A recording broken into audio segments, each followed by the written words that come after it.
Hello, everybody. Welcome to the lunch table. Today, it's just me and Joel today.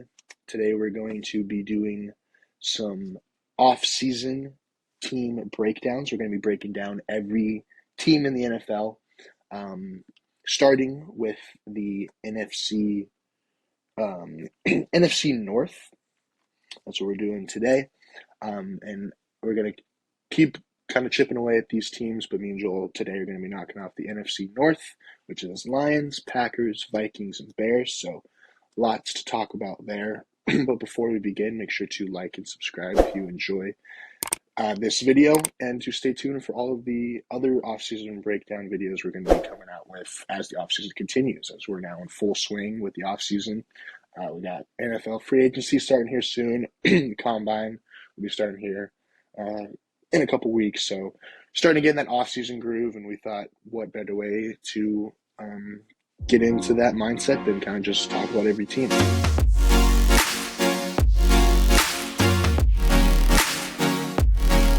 The one that everyone's been talking about this offseason is the Chicago Bears. The Chicago Bears, they ended their season 7-10, missing the playoffs. Made a push at the end. Yeah.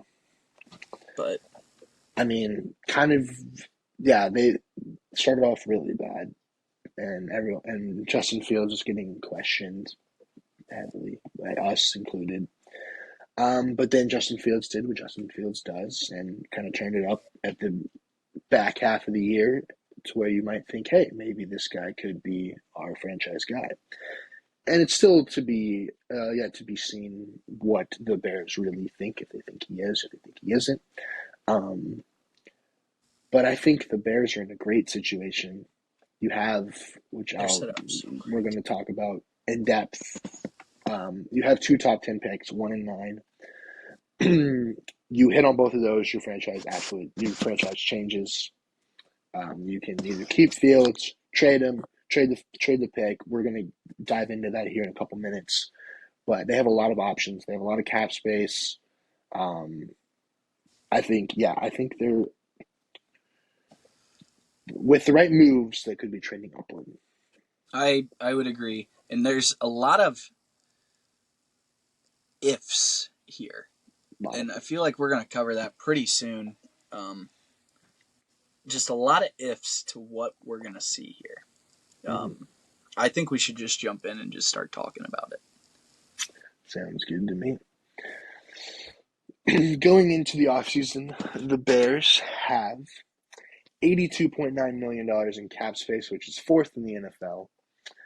Their key free agents are Jalen Johnson, Darnell Mooney, Yannick Ngakoue, among others.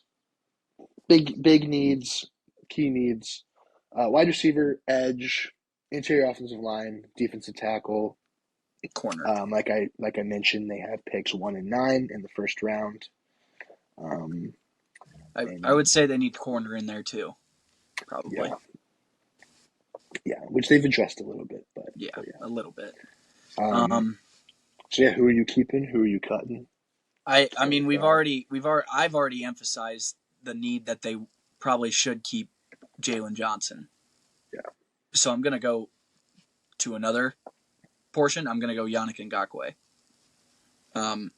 I have a guy across from Montez Sweat who you just paid big money to be on your team and to pass rush, and he led 2 separate teams in sacks last year. That's impressive. You need a guy across from him that's going to be able to produce even more like that heading into this season. And I think bringing back Yannick Ngakoue would be a good step in that direction. Oh yeah, I agree. I think their biggest thing should be to bring back Jalen Johnson. Excuse me. Like we said earlier, he had a phenomenal season. I think he's a great player, and I think he was obviously a Pro Bowler. But yeah, I think he is definitely somebody they should keep. And I think Ngakoue also, if they don't end up keeping Johnson, should be another one they should target to kind of coexist with Montez Sweat. Going to talk now who we think they should bring in? Yep. Alrighty. obviously you need help on the interior offensive line, and I feel like that's a given. I'm going to go a little bit on the wide receiver portion here. And I'm going to go with Hollywood Brown. I think DJ Moore and Justin Fields or Caleb Williams is a dynamic duo to be reckoned with. And it was shown with Justin Fields and DJ Moore's numbers together. You saw certain games where it was literally just DJ Moore and Justin Fields. Yeah. And that showed. And it showed throughout the season that they didn't have that true number 2. And bringing in a guy like Hollywood Brown with a little bit of experience and the ability to take the top of that defense, I think is a play that is pretty, I feel like could be a home run move, and not a whole lot of people are really expecting either. Yeah, I didn't think of him at all, but that would be great. Yeah, I think he would definitely take some pressure off of DJ Moore, and like you said, he could take top off the defense, which is definitely good because DJ Moore is more of like a utility, like kind of route specialist guy. He's not like the biggest burner, but that's what Hollywood excels at. For me, I'm also going to go wide receiver because that's one of like the biggest needs that they have, obviously. Yeah.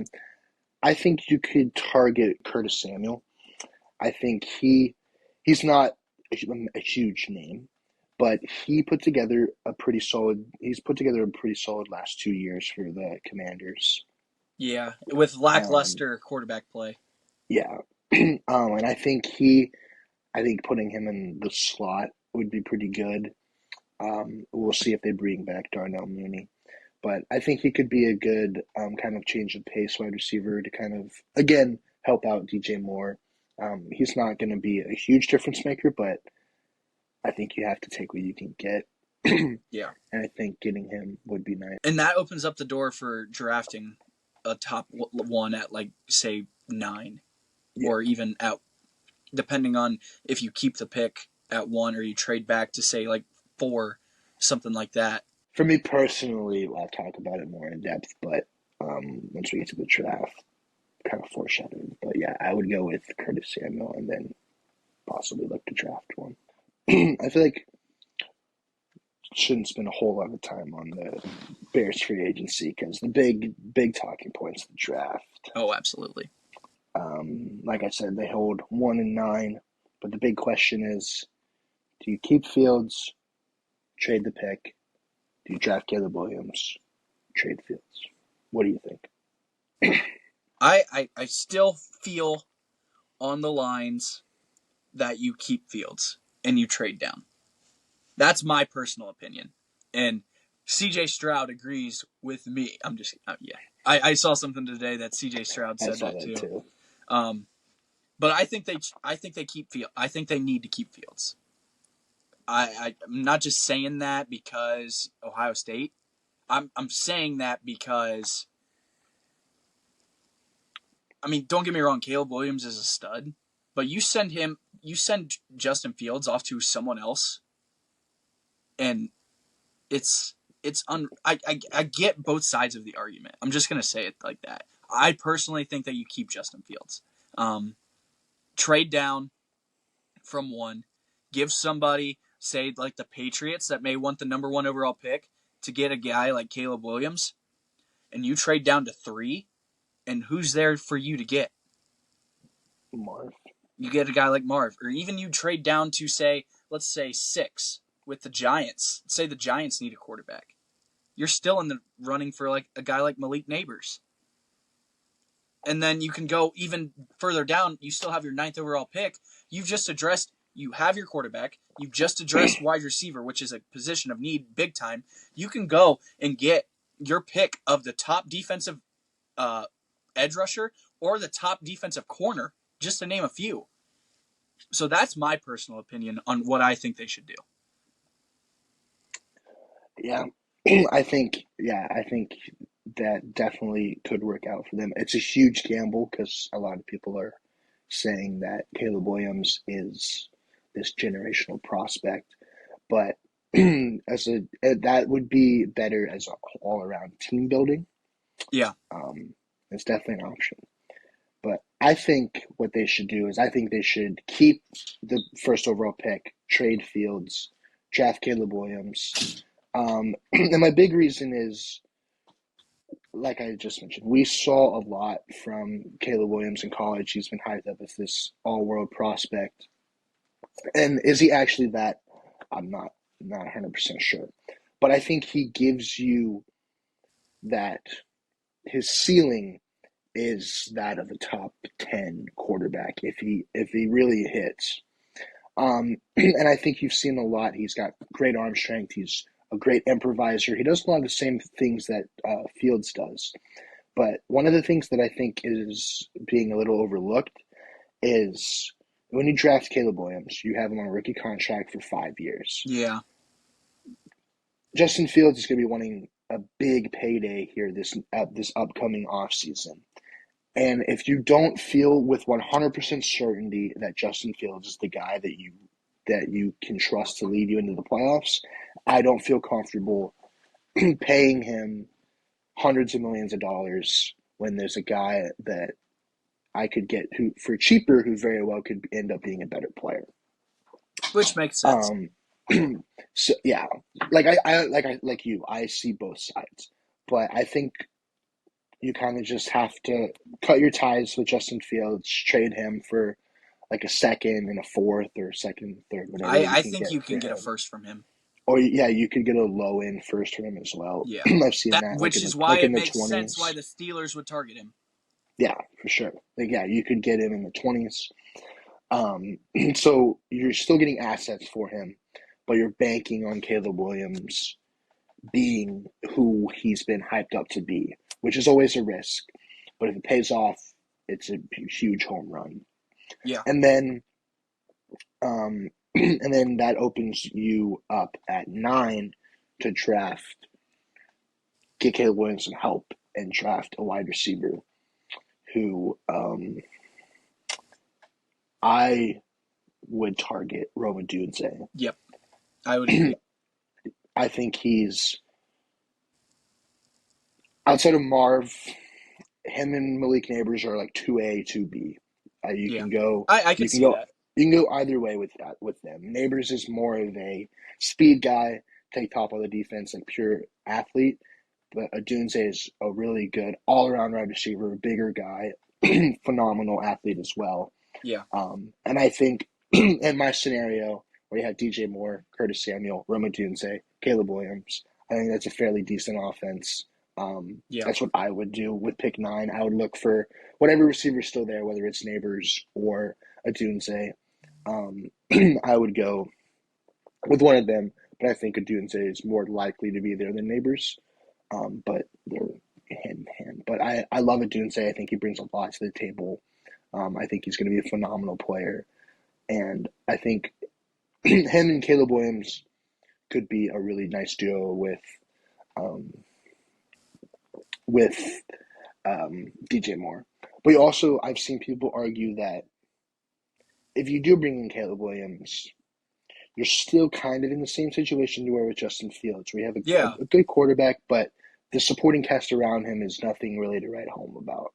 Yeah. So from that side, like I understand keeping Fields, drafting a receiver, getting help on that defensive end, accumulating future draft picks.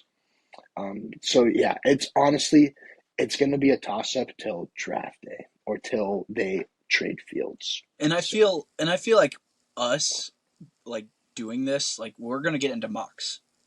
I feel like we need to look at it from multiple different aspects. See how the draft plays out. Say if they are to keep that draft pick, mhm.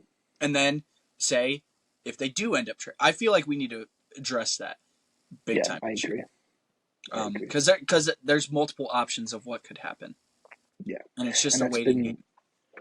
that's been the biggest story of this offseason so far is what should the Bears do with that number one overall pick. So, The and I mean, you got some people saying they should draft Drake May and stuff like that. So, like, which I mean, I've heard people say this about Caleb Williams and Drake May, 1A, 1B.